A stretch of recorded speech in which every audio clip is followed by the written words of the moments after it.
মধ্যপ্রাচ্যের আকাশে যেন এখন শুধু আগুনের গোলা। ইরানের ইসলামী বিপ্লবী গার্ড বাহিনী IRGC হুঁশিয়ারি দিয়েছে, ইসরায়েলের জন্য এবার সত্যি খুলে যাচ্ছে জাহান্নামের দরজা। এই হুঁশিয়ারির পেছনে রয়েছে ট্রু প্রমিস 3 অপারেশনের নতুন ধাপ, যেখানে ইরান ছুটছে ভয়ঙ্কর ক্ষেপণাস্ত্র ও ড্রোন। IRGCর মুখপাত্র ইমান তাজিক জানিয়েছেন, এই ধাপে ইরান ইসরায়েলের শক্তিশালী আকাশ প্রতিরক্ষা ব্যবস্থা ভেঙে খান খান করে দিয়েছে। এমনকি মোসাদ ও আমান সদর দপ্তরকেও নিশানায় নেওয়া হয়েছে।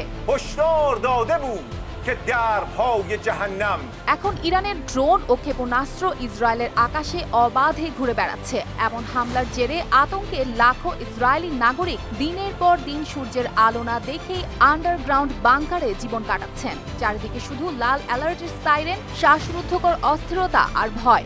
বিশেষজ্ঞরা বলছেন, এই হামলা প্রতিশোধ নয় শুধু, বরং গোটা মধ্যপ্রাচ্যের জন্য এক নতুন বার্তা।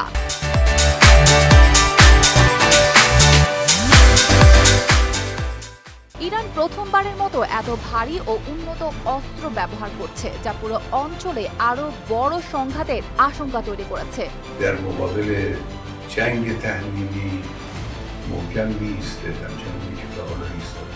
সাম্প্রতিক ঘটনাগুলিতে ইসরায়েলের বিভিন্ন স্কুল, কলেজ, দেয়াল ও গেট জুড়ে ইসলামিক ক্যালিগ্রাফি দেখা যাচ্ছে। অনেকের কাছে এগুলো প্রতিরোধের প্রতীক হিসেবে হয়ে উঠছে। সবশেষে যুদ্ধক্ষেত্রের সর্বশেষ তথ্য বলছে, ইরান আরও কয়েকটি স্কোয়াড ড্রোন সীমান্তের দিকে পাঠিয়েছে। ইসরায়েলের উত্তরাঞ্চলে নতুন করে ক্ষেপণাস্ত্র আঘাত হেনেছে। লেবাননের হিজবুল্লাহ সীমান্তে হামলার মাত্রা বাড়িয়েছে। এই পরিস্থিতিতে ইসরায়েল দ্রুত মার্কিন যুক্তরাষ্ট্র ও পশ্চিমা মিত্রদের কাছ থেকে বাড়তি সামরিক সহায়তা চেয়ে বার্তা পাঠিয়েছে। গত কয়েকদিনে ইরানের হামলায় ইসরায়েলে অন্তত 5 শতাধিক মানুষ হতাহতের খবর পাওয়া গেছে।